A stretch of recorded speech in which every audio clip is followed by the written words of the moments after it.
창세기 16장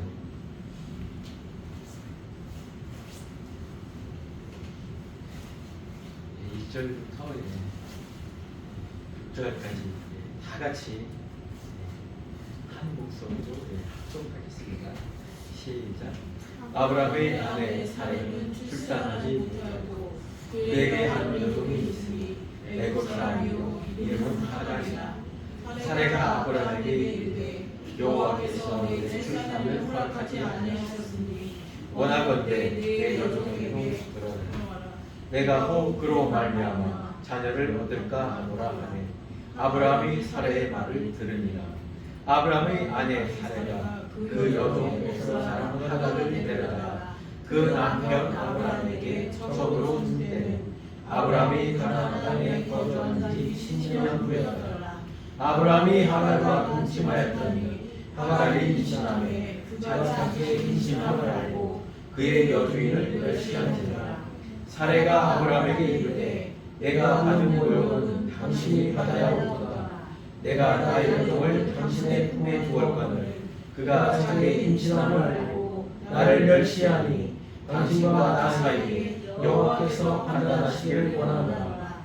아브라함이 사라에게 이르되 당신의 여종은 당신의 수중에 있으니 당신의 눈에 좋을 대로 그에게 행하라 하며 사라가 하갈을 학대하였더니 하갈이 사라 앞에서 도망하였더라.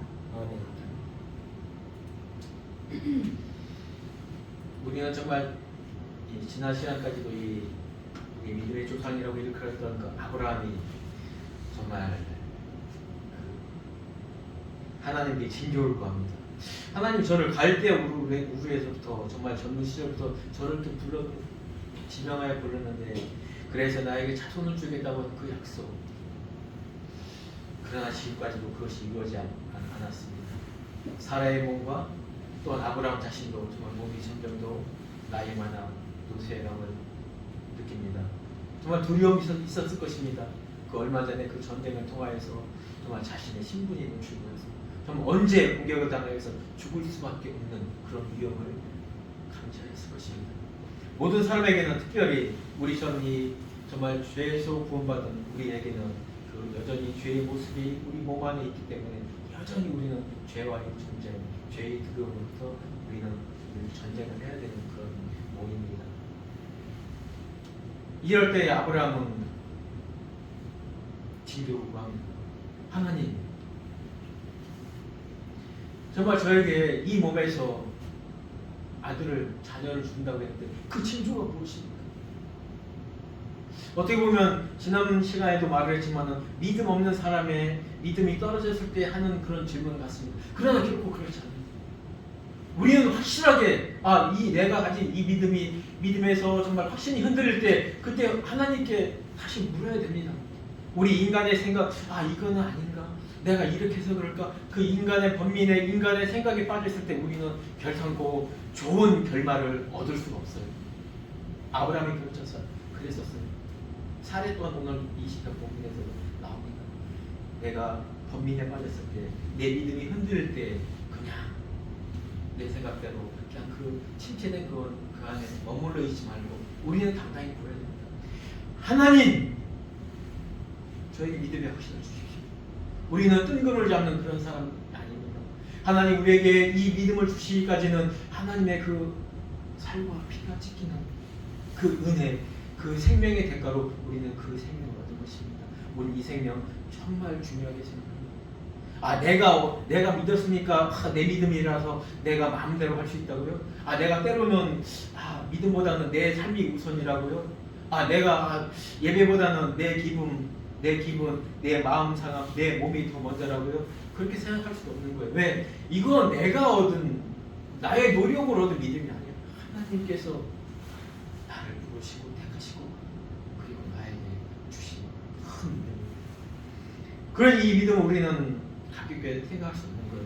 우리는 믿음에 흔들릴 때 당당하게 아브라함처럼, 모세도 그랬습니다. 하나님이 여호와께서 가나안 땅으로 가라 그렇게 분명히 명령하셨음에도 또 그 명령을 받고 순종하겠다고 했음에도 불구하고 정말 가나안 땅으로 가까이 가면서 계속 징조를 구합니다. 나 누구랑 가야 됩니까? 하나님께서 올라가지 않으면 나 올라가지 않겠습니다. 그때 징조를 구하니까 하나님 저에게 하나님의 영광을 보여주십시오. 하나님 내게 나타나다가는 거예요. 하나님 나타납니다. 그걸 직접 보면 죽으니까 바위 틈에 숨기십니다. 그리고 뒷모습을 보입니다. 그 이후 모세는 더 확실한 믿음으로 그 연로한 나이에도 그 사명을 잘 감당했습니다. 아브라함도 마찬가지였습니다. 흔들리는 그 믿음 가운데서 그 횃불 하나 쪼갠 고기 사이로 지나가는 그 하나님의 횃불 뒷모습을 보고 아브라함은 믿음의 확신을 얻었을 것입니다. 그런데요, 이 사람의 믿음은 완전하지 않아요. 벌써 한 장을 넘어가니까 변합니다. 아브라함 아내 사례는 출산하지 못하였고 그에게 한 여종이 있으니 애굽 사람이요 이름은 하갈이라. 하나님의 정말 거듭된 약속이에요. 아브라함에게 먼저 했겠지만 아브라함과 사례는 부부이므로 이미 그 하나님에 대한 역사를 전해 들었습니다. 분명히 들었을 것입니다. 정말 그가 꾸었던 꿈, 그가 보았던 그 횃불의 모습까지. 그럼에도 불구하고 잉태의 모습이 보이지 않는 사라는 정말 간절했을 것입니다. 걱정이 되었을 것입니다. 내 나이가 지금 85세, 86세가 다 돼가는데 아니 70세가 훨씬 넘었는데 이때 나이로는 정말 10살 차이니까 사라의 나이는 한 75세에서 76세가 되었겠습니다. 점점 더 자신의 피부나 이런 것이 노쇠해가면 정말 근심 걱정이 있었을 것입니다. 그러면은 사례 또한 아브라함 자기 남편이 바로 얼마 전에 정말 그 징조를 구했던 것처럼 자기 믿음에 확신이 없었을 때 그렇게 했었더라면 좋았을 뻔했는데 그것보다는 지금 당장에 눈앞에 보이는 하갈이 보였던 것입니다.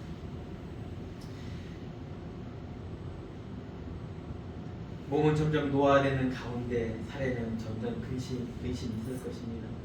당시 히브리인들에게 여자로서 남편의 아이를 못 낳는다는 것은 그냥 건강적인 신체적인 결함이 아니라 아주 큰 결함이에요.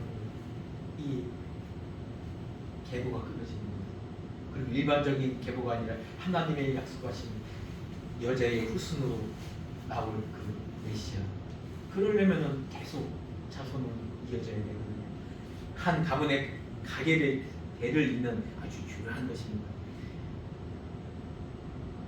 따라서 사례는 이러한 문제를 해소하기 위해 기도하며 여러 가지 노력했을 것입니다. 몸에 좋은 것, 그때 관습에 따라서 정말 어떻게 하면 내 아이를 잉태했을까 정말 많은 노력을 했을 것입니다. 그러나 성경을 말하기를 출산하지 못하였고 현재의 상태를 원망하고 이것은 사람에 의해서가 아니라 하나님의 계획 중에 하나라고 봐야 될 것입니다.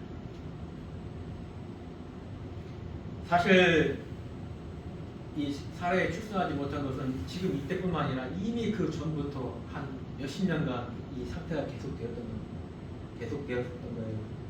그러나 이전과 상황이 다른 것은 바로 얼마 전에 남편을 통해서 정말 하나님이 확실한 약속을 보았거든요.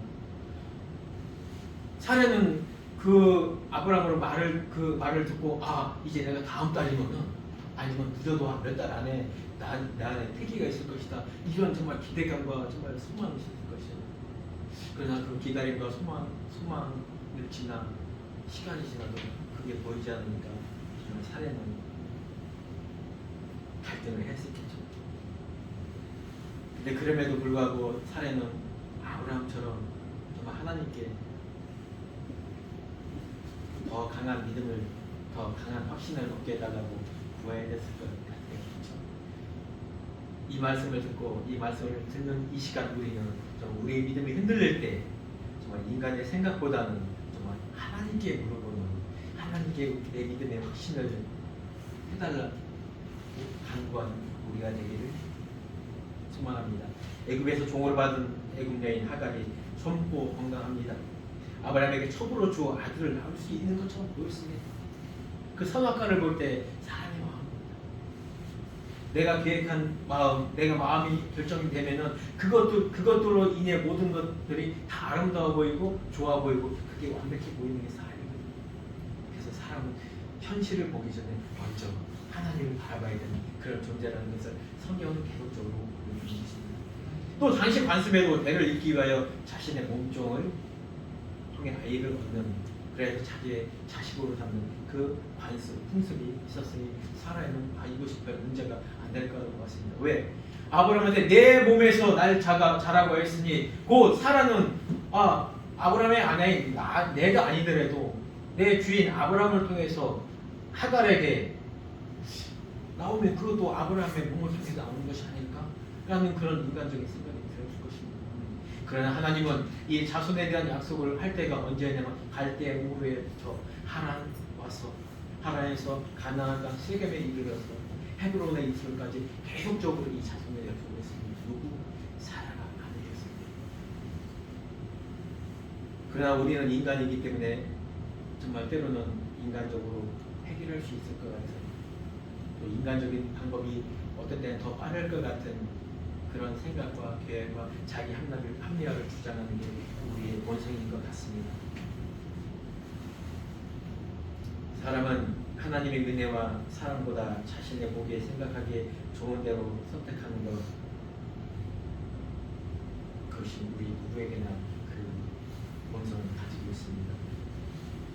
그러나 주님이 십자가에서 그 죽으심은 이 본성도 함께 죽이심입니다. 우리 스스로는 이 본성을 죽일 수 없습니다. 우리의 뜻대로 우리의 생각대로는 여전히 이 땅에서 영적 전쟁에서 실패하고 실수할 수밖에 없습니다. 오직 그리스도의 그 은혜, 그리스도께서 주신 그 생명으로 우리 살아갈 때 승리할 것입니다. 2절에는 이렇게 기록합니다. 아브라함에게 이르되 여호와께서 내 출산을 허락하지 아니하였으니, 결론은 인간의 방법으로 계획을 세웠을 때 하나님은 더 이상 내 하나님이 아니게 됩니다. 하나님은 이 문제에 핑계거리고 하나님이 택을 당하십니다. 얼마나 합리적입니까? 아담 같지 않아요. 하나님께서 내게 주신 하와가 내게 주었음을 모르는데,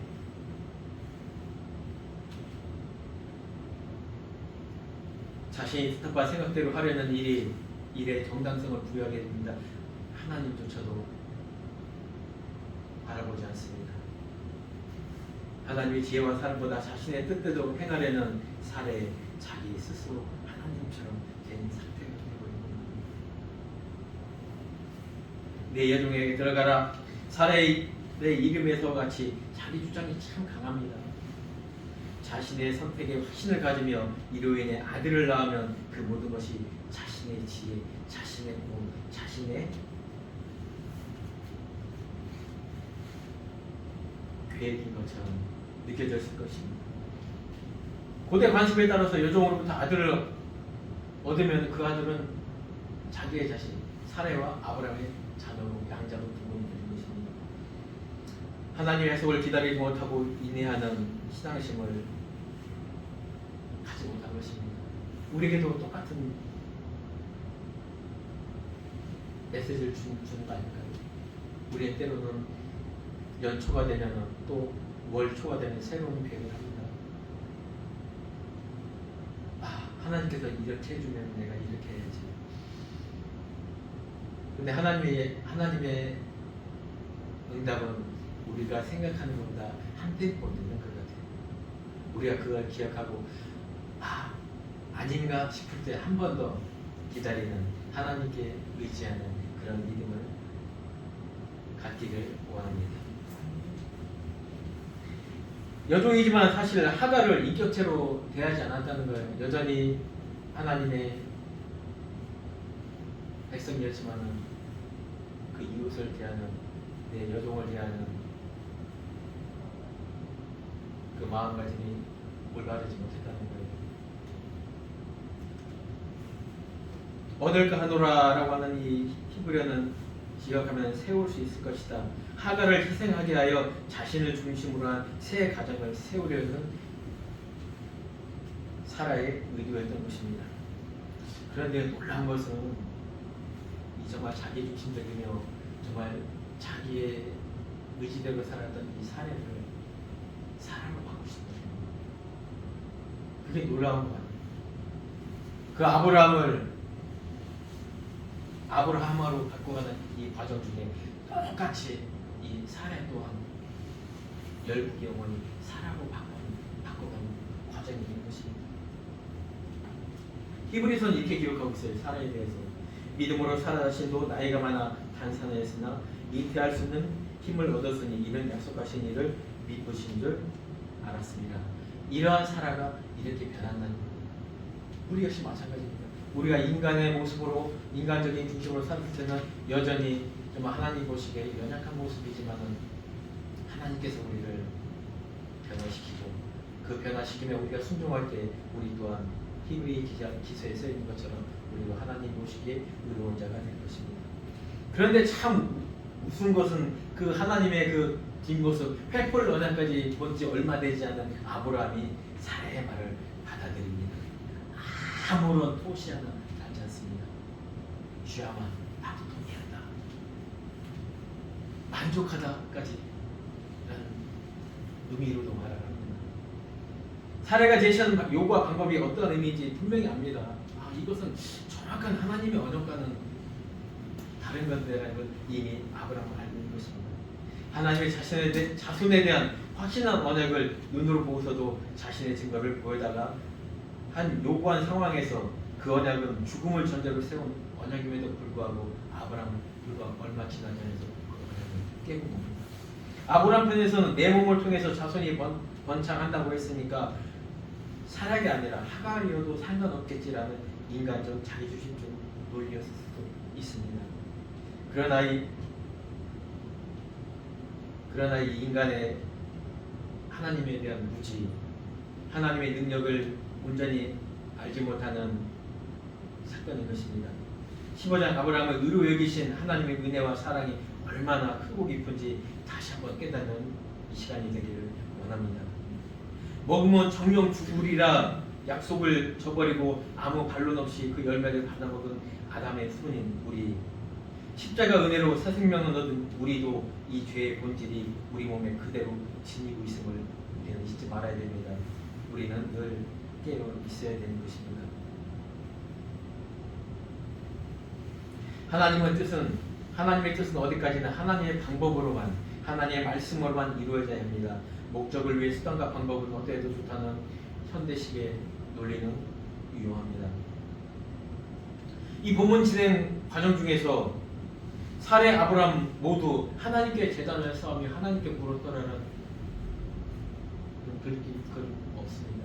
이들은 온전히 자기 중심적인 곳에서 판단했던 것입니다. 하갈을 첩으로 주었더라, 아내로 주었더라.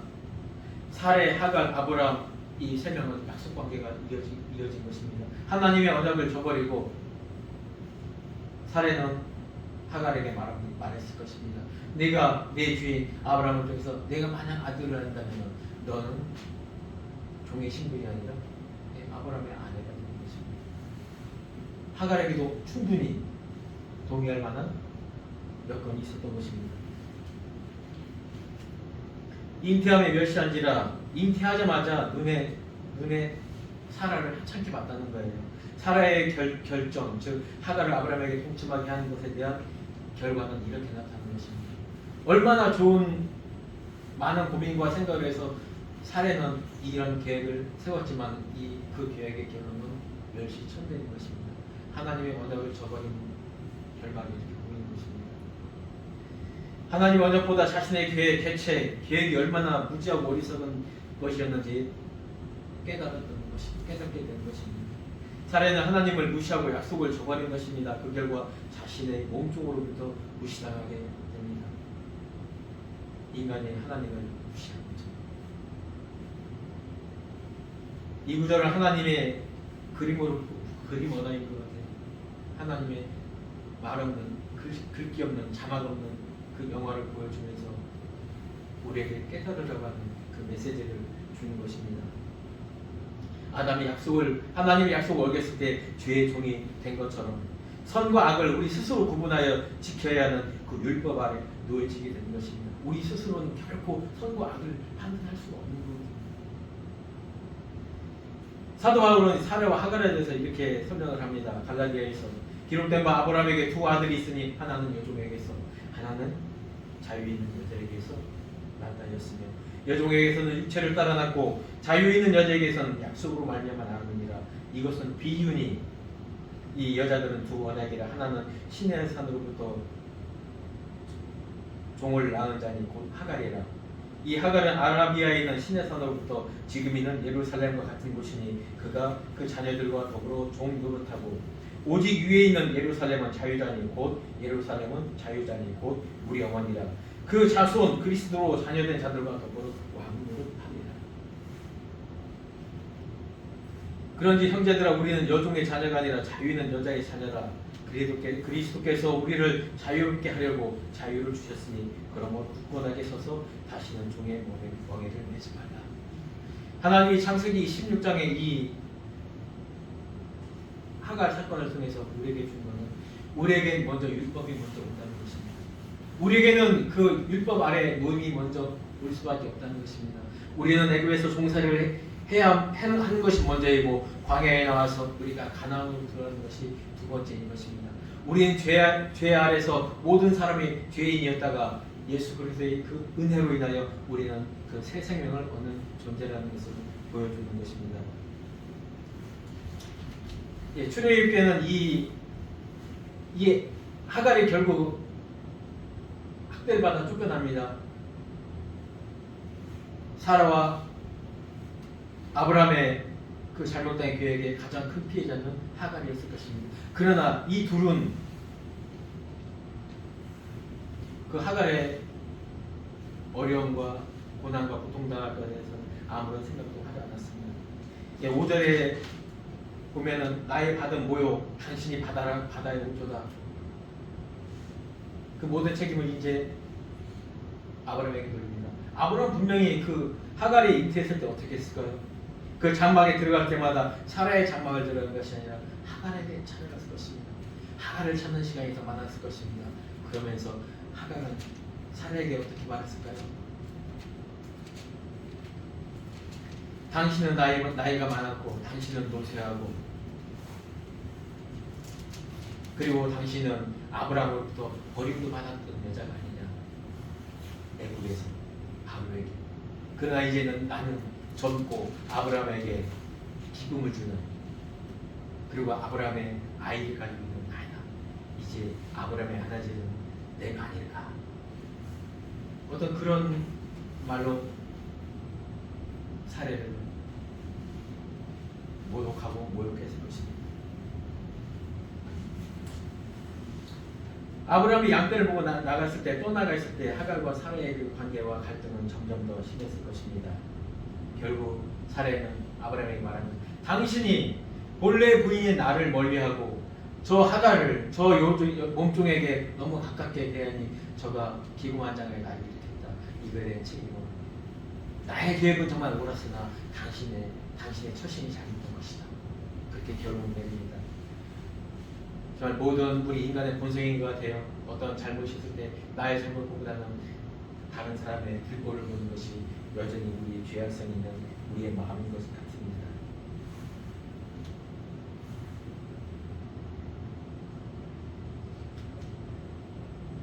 하갈의 입신 계획이 자신의 계획에서 왔으나 당연히 사례 자신의 공로를 여기고 자신이 아내의 자리와 가족에서의 중요한 위치를 존중받고 싶어 했었지만은 결국 그렇지 못하고 반대적인 상황이 된 것입니다.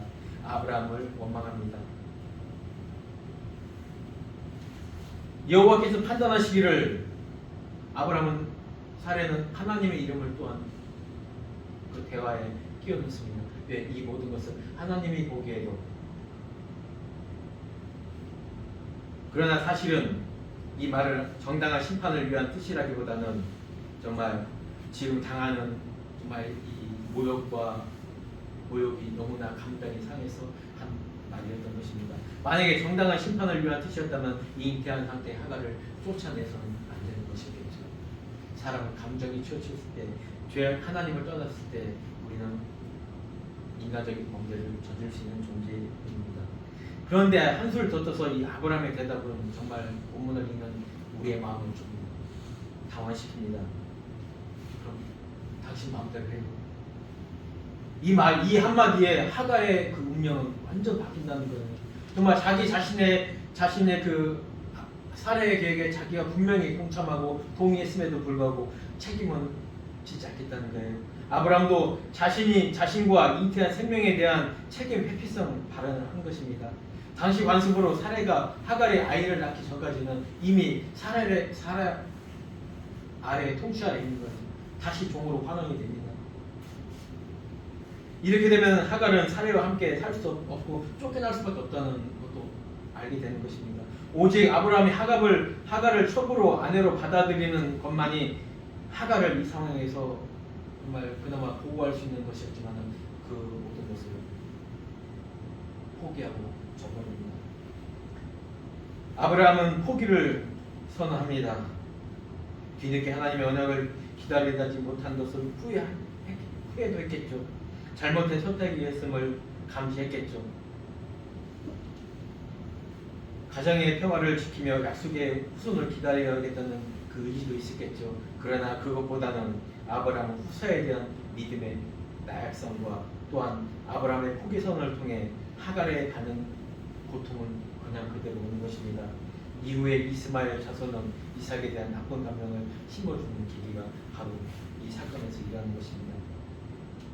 아브라함은 하갈이 어떤 고통을 받든 간에 하갈이 이 자리에 있으면서 그냥 자손만 하나 낳고 쫓겨나든 어찌든 자손만 얻으면 된다는 그런 정말 인간적으로 어떻게 보면 비열한 그런 상황이 기록되고 있는 것입니다.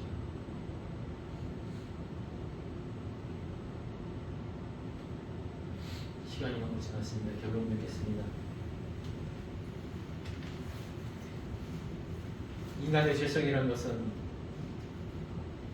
잘 됐을 때 나의 몸, 그렇지 못했을 때는 남의 탓으로 돌리는 그 마음은 여전히 있는 것 같습니다. 결국 하갈은 쫓겨나서 광야 술 쪽에서 하나님을 만납니다.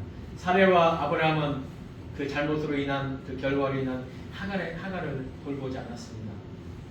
그러나 하나님은 그 하갈을 찾아갑니다. 바로 그것이 출애굽기에 기록된 마라의 사건의 그 광야 그 장소입니다. 그 장소에서 하나님은 율법을 정해주십니다. 너희들의 삶이 너무나 엉망이다. 거기에서 시나이에서 벌써서 율법을 주기 전에 이미 마라의 승불 사건에서 이미 이 율법과 규례를 제정합니다. 바로 이것이 하갈과 이스마엘을 만났던 그 장소입니다. 그렇기 때문에 이 성경은 이 아브라함의 사건, 아브라함과 사라의 이 가족적인 정말 이 어떻게 보면은 드라마에서 나올 만한 이 이야기를 통해서 우리에게 주는 것은 인간은 왜 그리스도의 은혜를 통하여 구원을 받아야 되는지 이 율법을 통해서 나의 죄됨을 깨닫게 해주시는 것입니다. 우리가 하나님부터 의인들이란 칭함을 여김을 받았지만은 우리의 이 땅에 살면서 여전히 그 나약함을 보여줍니다. 율법 안에서는 우리는 죄의 존재며 율법 안에서는 우리는 죽어야 될 존재라는 것을 확실히 보여주는 것입니다. 그를 대신해서 예수 그리스도께서 그 받아야 할 모욕, 흘리신 그 피를 통해서 주신 그 생명으로 우리는 살아가는 것입니다. 이 생명이, 이 은혜가 정말 우리가 이 땅에서 살아가면서 정말 하나님의 자녀답게 하나님의 뜻을 위하여 살아가는 우리가 되기를 우리는 마음 깊이 깨달아야 할 것입니다. 기도하겠습니다. 하나님 감사합니다. 정말 우리의 믿음의 조상이었던 그 아브라함과 그 사례 또한 여전히 주님의 의로 인정했음에도 불구하고 여전히 나약한 모습으로 살았습니다. 이처럼 우리 또한 하나님의 자녀가 되었음에도 불구하고 여전히 온전하지 못하며 하나님을 기쁘시게 하지 못하는 그 믿음의 상태에 있을 때가 많이 있습니다. 그러나 우리는 그럴 때마다 하나님을 더 찾고 하나님께 쉼표를 구하며 믿음의 확신을 더해가는 우리에게 믿음을 허락하여 주시옵소서. 그 믿음으로 살아가는 우리가 될 수 있도록 주님 은혜와 긍휼을 베풀어 주시옵소서. 주님 주신 축복 꼭 하겠습니다. 지금은 우리 주 예수 그리스도의 은혜와 하나님의 무한하신 사랑과 성령님의 감화 교통하심이 이 자리에 있는 모든 성도들 위해 영원히 함께할지어다. 아멘.